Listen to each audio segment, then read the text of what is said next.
The Memoirs of Sherlock Holmes by Arthur Conan Doyle. 7. The Reigate Squires. It was some time before the health of my friend Mr. Sherlock Holmes recovered from the strain caused by his immense exertions in the spring of 87. The whole question of the Netherlands Sumatra Company and of the colossal schemes of Baron Maupertuis are too recent in the minds of the public, and are too intimately concerned with politics and finance to be fitting subjects for this series of sketches. They led, however, in an indirect fashion to a singular and complex problem which gave my friend an opportunity of demonstrating the value of a fresh weapon among the many with which he waged his lifelong battle against crime. On referring to my notes, I see that it was upon the 14th of April that I received a telegram from Lyons which informed me that Holmes was lying ill in the Hotel Doyle. Within 24 hours, I was in his sick room and was relieved to find that there was nothing formidable in his symptoms. Even his iron constitution, however, had broken down under the strain of an investigation which had extended over 2 months, during which period he had never worked less than 15 hours a day, and had more than once, as he assured me, kept to his task for 5 days at a stretch. Even the triumphant issue of his labors could not save him from reaction after so terrible an exertion, and at a time when Europe was ringing with his name and when his room was literally ankle deep with congratulatory telegrams, I found him a prey to the blackest depression. Even the knowledge that he had succeeded where the police of 3 countries had failed, and that he had outmaneuvered at every point the most accomplished swindler in Europe, was insufficient to rouse him from his nervous prostration. 3 days later, we were back in Baker Street together, but it was evident that my friend would be much the better for a change, and the thought of a week of springtime in the country was full of attractions to me also. My old friend, Colonel Hayter, who had come under my professional care in Afghanistan, had now taken a house near Reigate in Surrey, and had frequently asked me to come down to him upon a visit.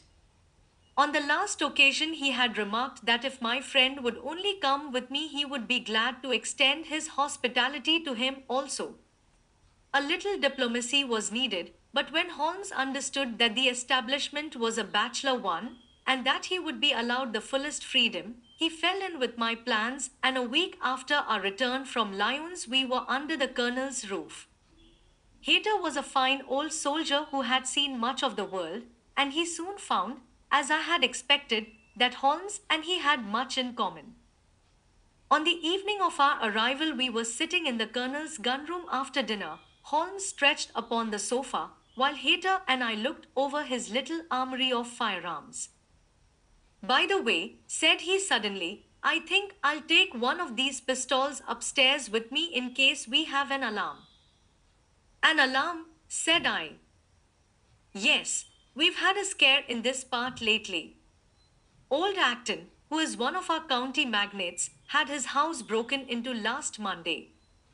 No great damage done, but the fellows are still at large." "No clue?" asked Holmes, cocking his eye at the colonel. "None as yet. But the affair is a petty one of our little country crimes, which must seem too small for your attention, Mr. Holmes, after this great international affair."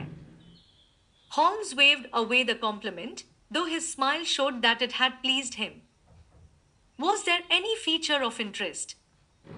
"I fancy not. The thieves ransacked the library and got very little for their pains. The whole place was turned upside down, drawers burst open, and presses ransacked, with the result that an odd volume of Pope's Homer, 2 plated candlesticks, an ivory letter weight, a small oak barometer, and a ball of twine are all that have vanished." "What an extraordinary assortment!" I exclaimed. "Oh, the fellows evidently grabbed hold of everything they could get." Holmes grunted from the sofa. "The county police ought to make something of that," said he. "Why, it is surely obvious that—" But I held up a warning finger. "You are here for a rest, my dear fellow. For heaven's sake, don't get started on a new problem when your nerves are all in shreds." Holmes shrugged his shoulders with a glance of comic resignation towards the colonel, and the talk drifted away into less dangerous channels. It was destined, however, that all my professional caution should be wasted, for next morning the problem obtruded itself upon us in such a way that it was impossible to ignore it, and our country visit took a turn which neither of us could have anticipated. We were at breakfast when the colonel's butler rushed in with all his propriety shaken out of him. "Have you heard the news, sir?" he gasped. "At the Cunningham, sir." "Burglary," cried the colonel, with his coffee cup in midair. "Murder." The colonel whistled. "By Jove," said he. "Who's killed, then? The JP or his son?" "Neither, sir. It was William the coachman. Shot through the heart, sir, and never spoke again." "Who shot him, then?"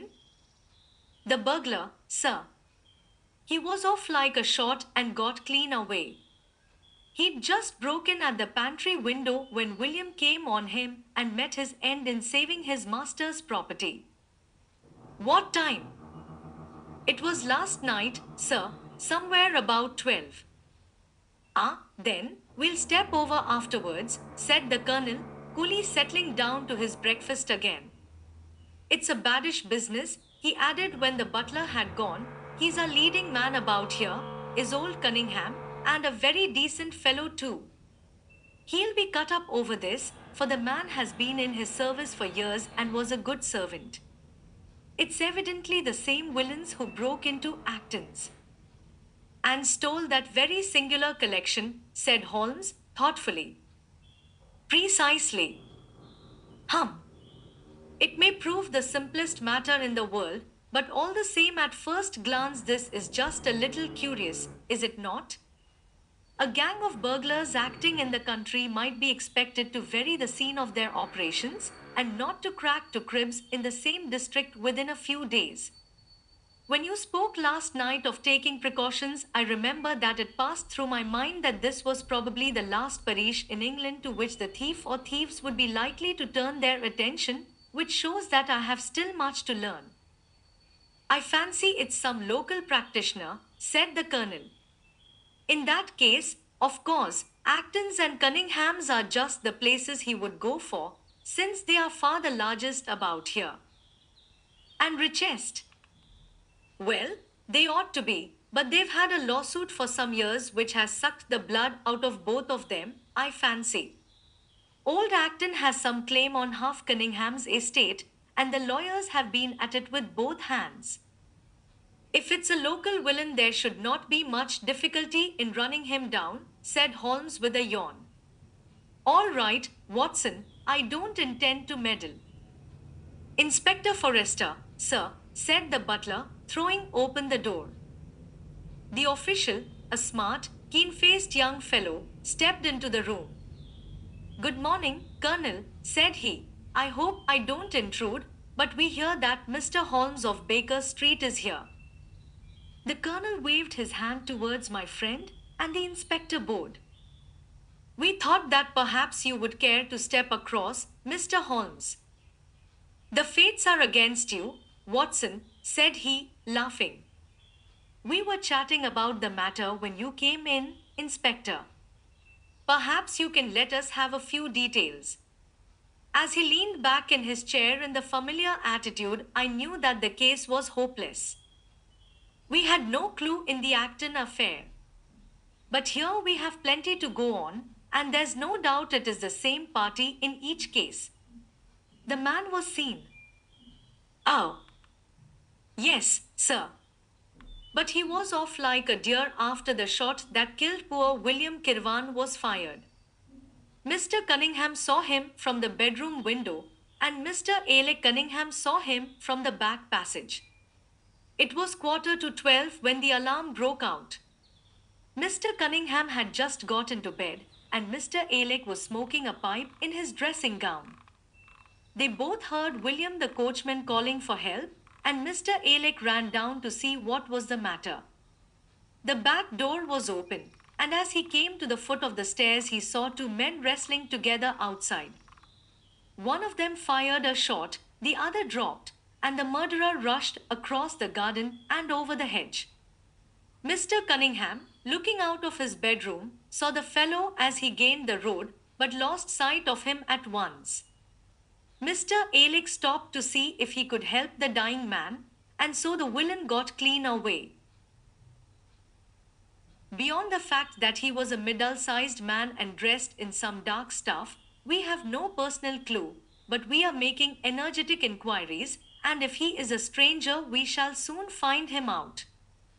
What was this William doing there? Did he say anything before he died? Not a word. He lives at the lodge with his mother, and as he was a very faithful fellow, we imagine that he walked up to the house with the intention of seeing that all was right there. Of course, this Acton business has put everyone on their guard. The robber must have just burst open the door, the lock has been forced, when William came upon him. Did William say anything to his mother before going out? She is very old and deaf, and we can get no information from her. The shock has made her half-witted, but I understand that she was never very bright. There is one very important circumstance, however. Look at this. He took a small piece of torn paper from a notebook and spread it out upon his knee. This was found between the finger and thumb of the dead man. It appears to be a fragment torn from a larger sheet. You will observe that the hour mentioned upon it is the very time at which the poor fellow met his fate.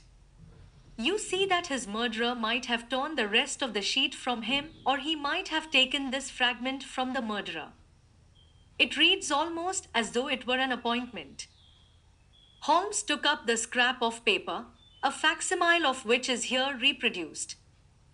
Presuming that it is an appointment, continued the inspector, it is of course a conceivable theory that this William Kirwan, though he had the reputation of being an honest man, may have been in league with the thief. He may have met him there, may even have helped him to break in the door, and then they may have fallen out between themselves. This writing is of extraordinary interest, said Holmes, who had been examining it with intense concentration. These are much deeper waters than I had thought. He sunk his head upon his hands, while the inspector smiled at the effect which his case had had upon the famous London specialist. Your last remark, said Holmes, presently, as to the possibility of there being an understanding between the burglar and the servant, and this being a note of appointment from one to the other, is an ingenious and not entirely impossible supposition. But this writing opens up. He sunk his head into his hands again and remained for some minutes in the deepest thought. When he raised his face again, I was surprised to see that his cheek was tinged with color and his eyes as bright as before his illness. He sprang to his feet with all his old energy. I'll tell you what, said he, I should like to have a quiet little glance into the details of this case. There is something in it which fascinates me extremely. If you will permit me, Colonel, I will leave my friend Watson and you, and I will step round with the inspector to test the truth of one or two little fancies of mine. I will be with you again in half an hour. An hour and a half had elapsed before the inspector returned alone. Mr. Holmes is walking up and down in the field outside, said he. He wants us all four to go up to the house together.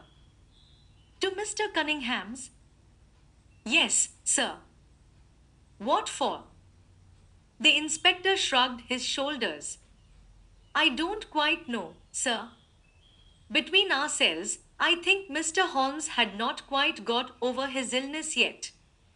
He's been behaving very queerly, and he is very much excited. I don't think you need alarm yourself, said I. I have usually found that there was method in his madness. Some folks might say there was madness in his method, muttered the inspector. But he's all on fire to start, Colonel, so we had best go out if you are ready. We found Holmes pacing up and down in the field, his chin sunk upon his breast, and his hands thrust into his trousers pockets. The matter grows in interest, said he. Watson, your country trip has been a distinct success. I have had a charming morning. You have been up to the scene of the crime, I understand, said the colonel. Yes, the inspector and I have made quite a little reconnaissance together. Any success? Well, we have seen some very interesting things. I'll tell you what we did as we walk. First of all, we saw the body of this unfortunate man. He certainly died from a revolver wound as reported. Had you doubted it, then? Oh, it is as well to test everything. Our inspection was not wasted. We then had an interview with Mr. Cunningham and his son, who were able to point out the exact spot where the murderer had broken through the garden hedge in his flight. That was of great interest. Naturally. Then we had a look at this poor fellow's mother. We could get no information from her, however, as she is very old and feeble. And what is the result of your investigations? The conviction that the crime is a very peculiar one. Perhaps our visit now may do something to make it less obscure. I think that we are both agreed, Inspector, that the fragment of paper in the dead man's hand, bearing, as it does, the very hour of his death written upon it, is of extreme importance. It should give a clue, Mr. Holmes. It does give a clue. Whoever wrote that note was the man who brought William Kirwan out of his bed at that hour. But where is the rest of that sheet of paper? I examined the ground carefully in the hope of finding it, said the inspector.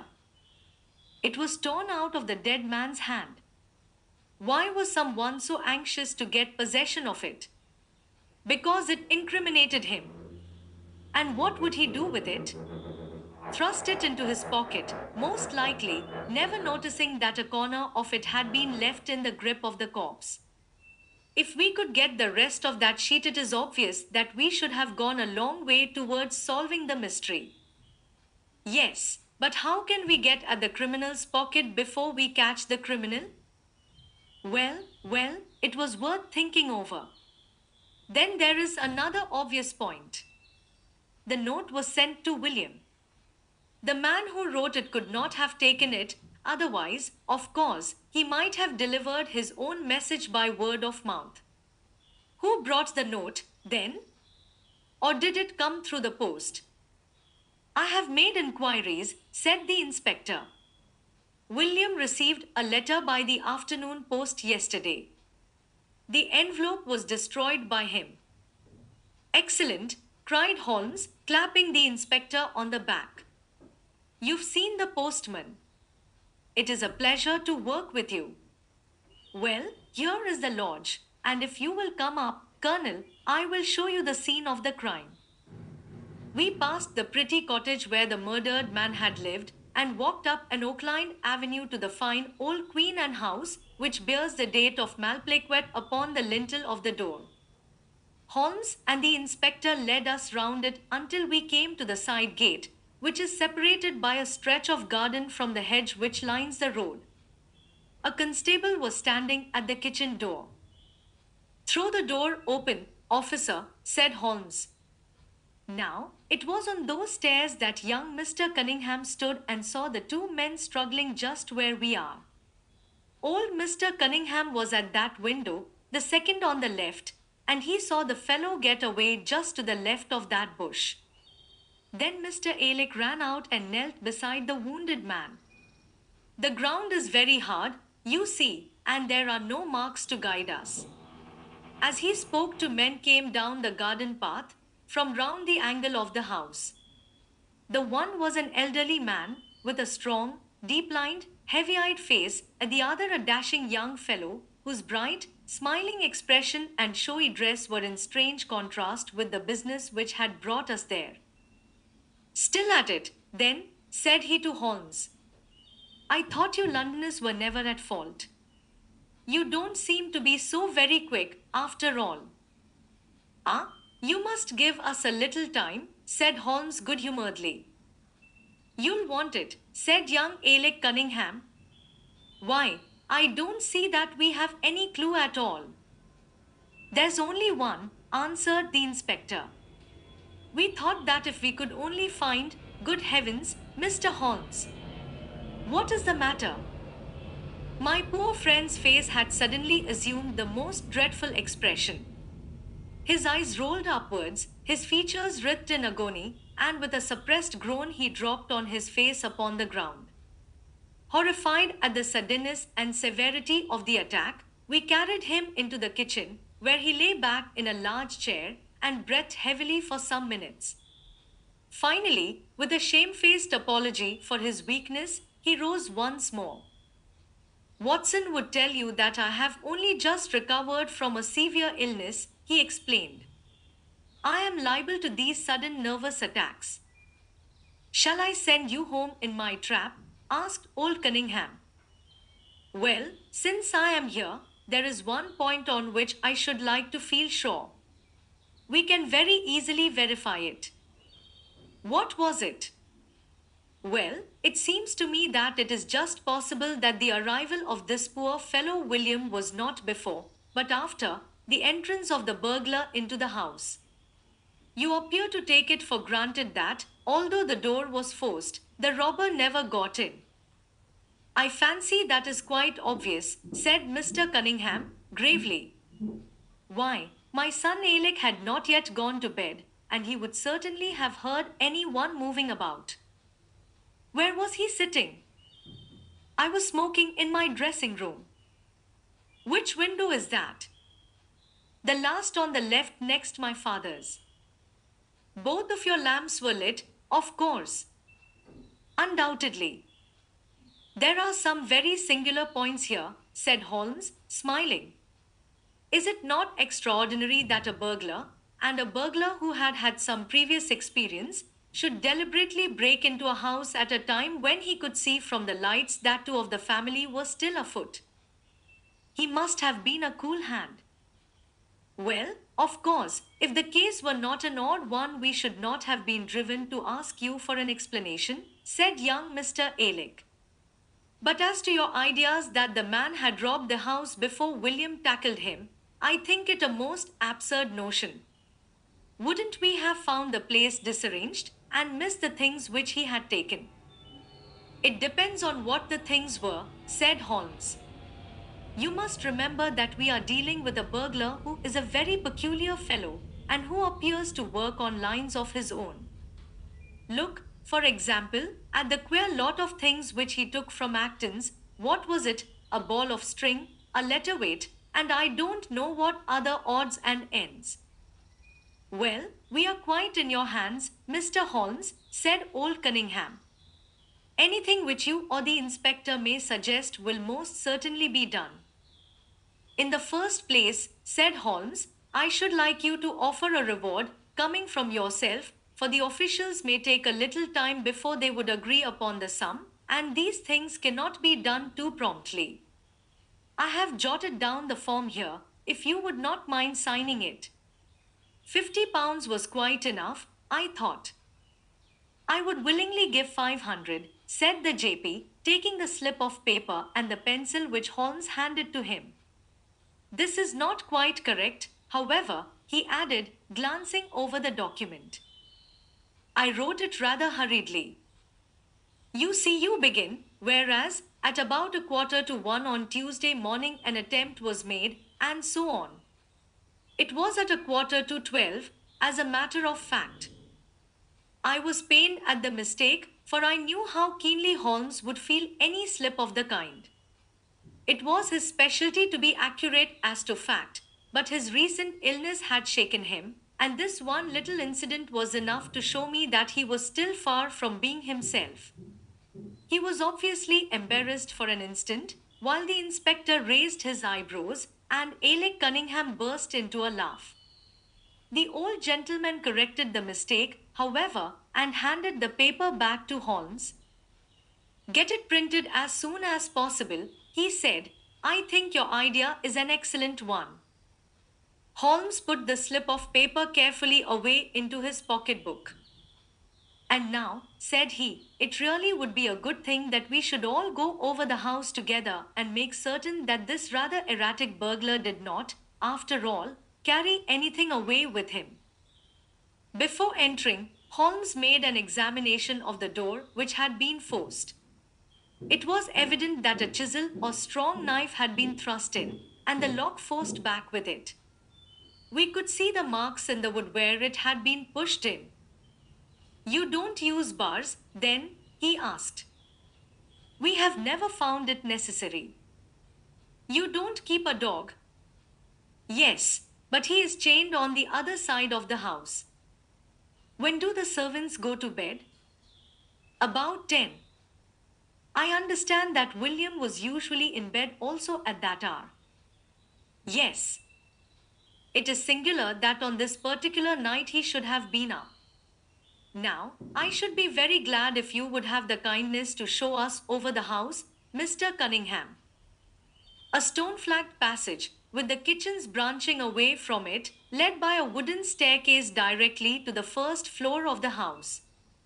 It came out upon the landing opposite to a second, more ornamental stair which came up from the front hall.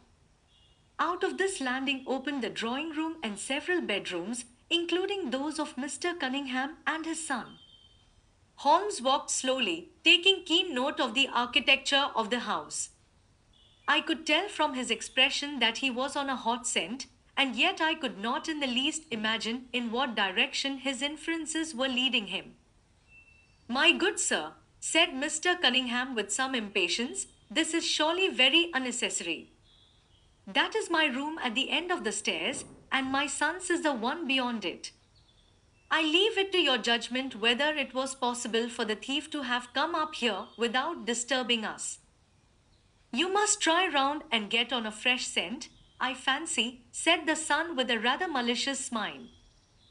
Still, I must ask you to humor me a little further. I should like, for example, to see how far the windows of the bedrooms command the front. This, I understand, is your son's room. He pushed open the door, and that, I presume, is the dressing room in which he sat smoking when the alarm was given. Where does the window of that look out to? He stepped across the bedroom, pushed open the door, and glanced round the other chamber. I hope that you are satisfied now, said Mr. Cunningham, tartly. Thank you. I think I have seen all that I wished. Then if it is really necessary, we can go into my room. If it is not too much trouble. The JP shrugged his shoulders and led the way into his own chamber, which was a plainly furnished and commonplace room. As we moved across it in the direction of the window, Holmes fell back until he and I were the last of the group. Near the foot of the bed stood a dish of oranges and a carafe of water. As we passed it, Holmes, to my unutterable astonishment, leaned over in front of me and deliberately knocked the whole thing over. The glass smashed into 1,000 pieces and the fruit rolled about into every corner of the room. You've done it now, Watson, said he, coolly. A pretty mess you've made of the carpet. I stooped in some confusion and began to pick up the fruit, understanding for some reason my companion desired me to take the blame upon myself. The others did the same and set the table on its legs again. Halloa! Cried the inspector. Where's he got to? Holmes had disappeared. Wait here an instant, said young Alec Cunningham. The fellow is off his head, in my opinion. Come with me, father, and see where he has got to. They rushed out of the room, leaving the inspector, the colonel, and me staring at each other. "'Pon my word, I am inclined to agree with Master Alec, said the official. It may be the effect of this illness, but it seems to me that. His words were cut short by a sudden scream of help. Help! Murder!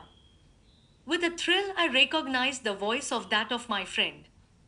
I rushed madly from the room onto the landing. The cries, which had sunk down into a hoarse, inarticulate shouting, came from the room which we had first visited. I dashed in and on into the dressing room beyond. The two Cunninghams were bending over the prostrate figure of Sherlock Holmes, the younger clutching his throat with both hands, while the elder seemed to be twisting one of his wrists. In an instant, the three of us had torn them away from him, and Holmes staggered to his feet, very pale and evidently greatly exhausted. Arrest these men, Inspector, he gasped. On what charge? That of murdering their coachman, William Kirwan. The inspector stared about him in bewilderment. Oh, come now, Mr. Holmes, said he at last. I'm sure you don't really mean to. Tut, man, look at their faces, cried Holmes curtly. Never, certainly, have I seen a plainer confession of guilt upon human countenances. The older man seemed numbed and dazed with a heavy, sullen expression upon his strongly marked face. The son, on the other hand, had dropped all that jaunty, dashing style which had characterized him, and the ferocity of a dangerous wild beast gleamed in his dark eyes and distorted his handsome features. The inspector said nothing, but, stepping to the door, he blew his whistle. Two of his constables came at the call. I have no alternative, Mr. Cunningham, said he. I trust that this may all prove to be an absurd mistake, but you can see that. Would you? Drop it. He struck out with his hand, and a revolver which the younger man was in the act of cocking clattered down upon the floor. Keep that, said Holmes, quietly putting his foot upon it. You will find it useful at the trial. But this is what we really wanted.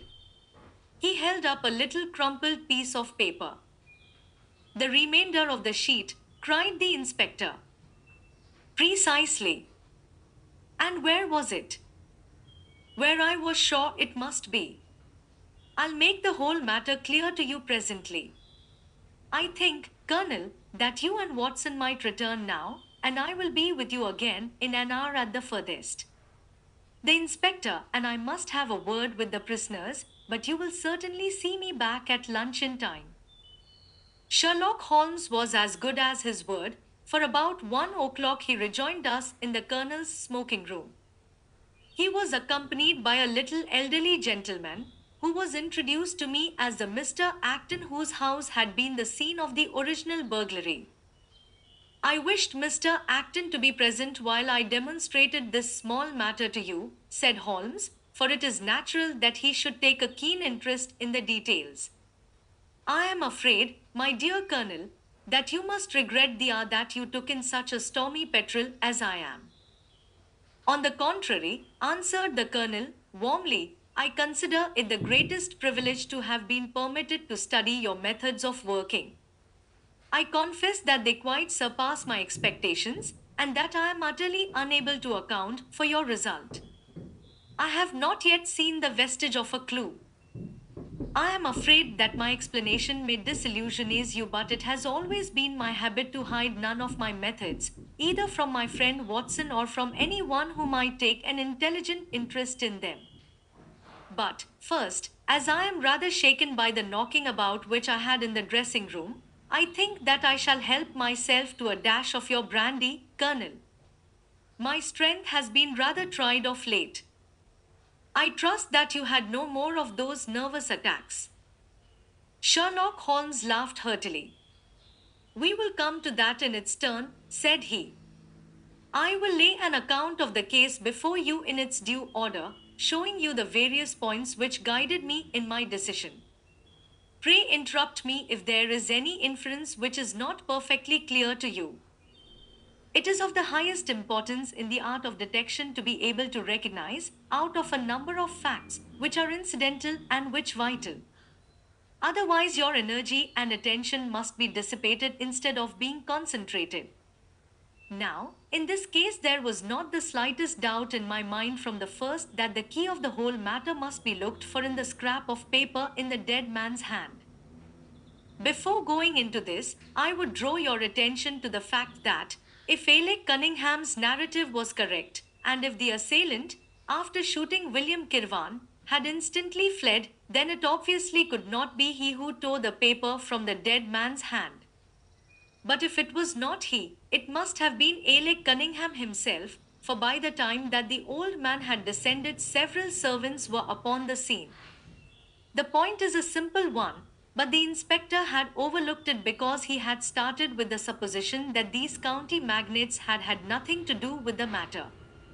Now, I make a point of never having any prejudices and of following docilely wherever fact may lead me, and so, in the very first stage of the investigation, I found myself looking a little askance at the part which had been played by Mr. Alec Cunningham. And now I made a very careful examination of the corner of paper which the inspector had submitted to us. It was at once clear to me that it formed part of a very remarkable document. Here it is. Do you not now observe something very suggestive about it? It has a very irregular look, said the colonel. My dear sir, cried Holmes, there cannot be the least doubt in the world that it has been written by two persons doing alternate words.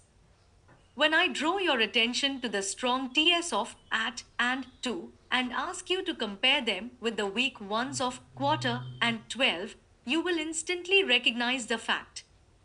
A very brief analysis of these four words would enable you to say with the utmost confidence that the learn and the maybe are written in the stronger hand and the what in the weaker. By Jove, it's as clear as day, cried the colonel. Why on earth should two men write a letter in such a fashion? Obviously, the business was a bad one, and one of the men who distrusted the other was determined that, whatever was done, each should have an equal hand in it. Now, of the two men, it is clear that the one who wrote the at and to was the ringleader. How do you get at that? We might deduce it from the mere character of the one hand as compared with the other. But we have more assured reasons than that for supposing it. If you examine this scrap with attention, you will come to the conclusion that the man with the stronger hand wrote all his words first, leaving blanks for the other to fill up. These blanks were not always sufficient, and you can see that the second man had a squeeze to fit his quarter in between the at and the to, showing that the latter were already written. The man who wrote all his words first is undoubtedly the man who planned the affair. Excellent, cried Mr. Acton. But very superficial, said Holmes. We come now, however, to a point which is of importance.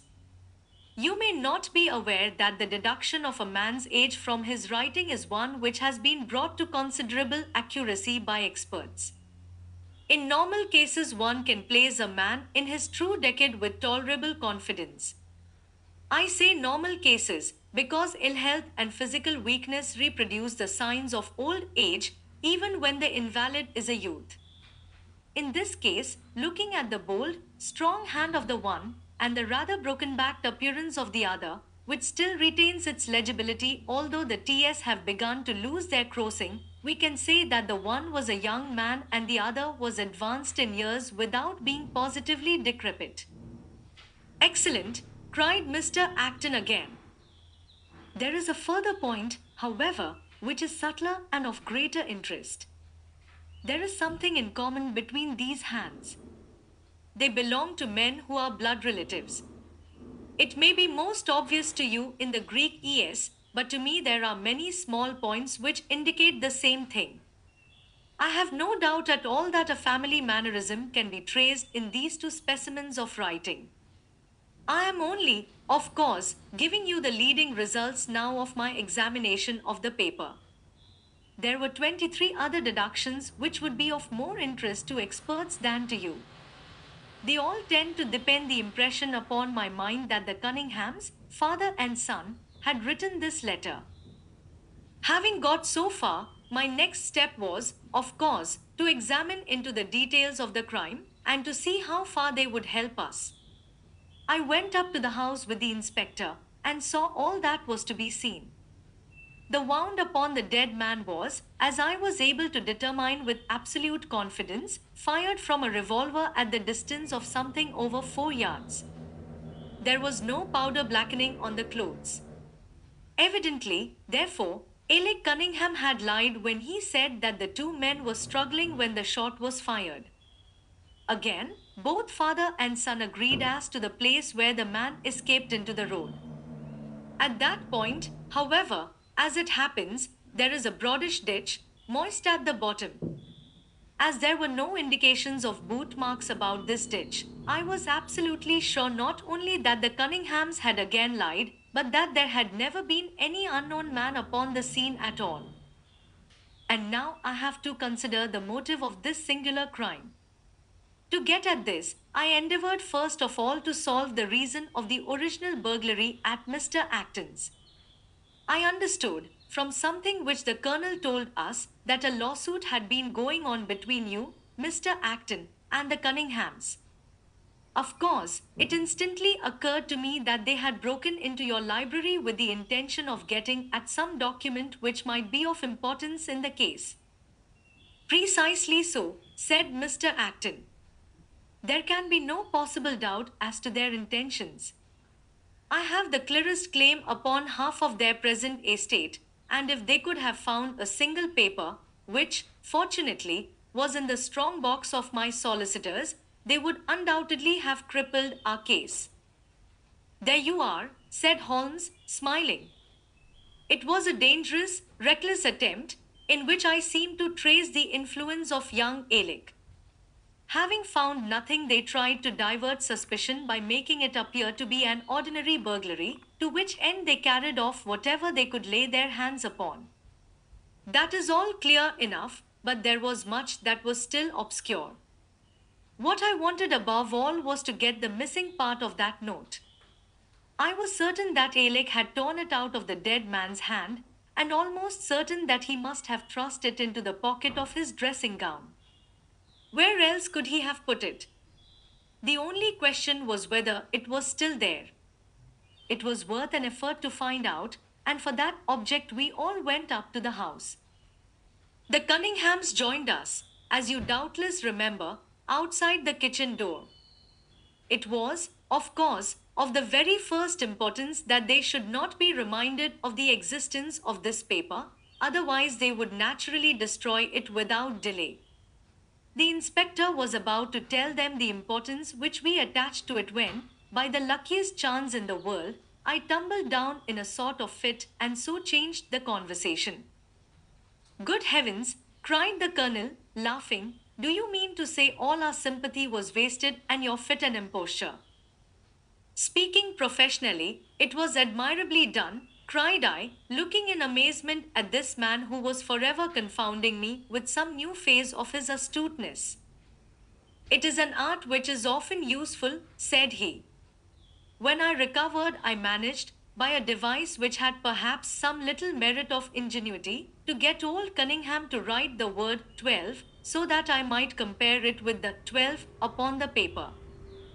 Oh, what an ass I have been! I exclaimed. I could see that you were commiserating me over my weakness, said Holmes, laughing. I was sorry to cause you the sympathetic pain which I know that you felt. We then went upstairs together, and having entered the room and seen the dressing gown hanging up behind the door, I contrived, by upsetting a table, to engage their attention for the moment, and slipped back to examine the pockets. I had hardly got the paper, however, which was, as I had expected, in one of them, when the two Cunninghams were on me, and would, I verily believe, have murdered me then and there but for your prompt and friendly aid. As it is, I feel that young man's grip on my throat now, and the father has twisted my wrist round in the effort to get the paper out of my hand. They saw that I must know all about it, you see, and the sudden change from absolute security to complete despair made them perfectly desperate. I had a little talk with old Cunningham afterwards as to the motive of the crime. He was tractable enough, though his son was a perfect demon, ready to blow out his own or anybody else's brains if he could have got to his revolver. When Cunningham saw that the case against him was so strong, he lost all heart and made a clean breast of everything. It seems that William had secretly followed his two masters on the night when they made their raid upon Mr. Acton's, and having thus got them into his power, proceeded, under threats of exposure, to levy blackmail upon them. Mr. Alec, however, was a dangerous man to play games of that sort with. It was a stroke of positive genius on his part to see in the burglary scare which was convulsing the countryside an opportunity of plausibly getting rid of the man whom he feared.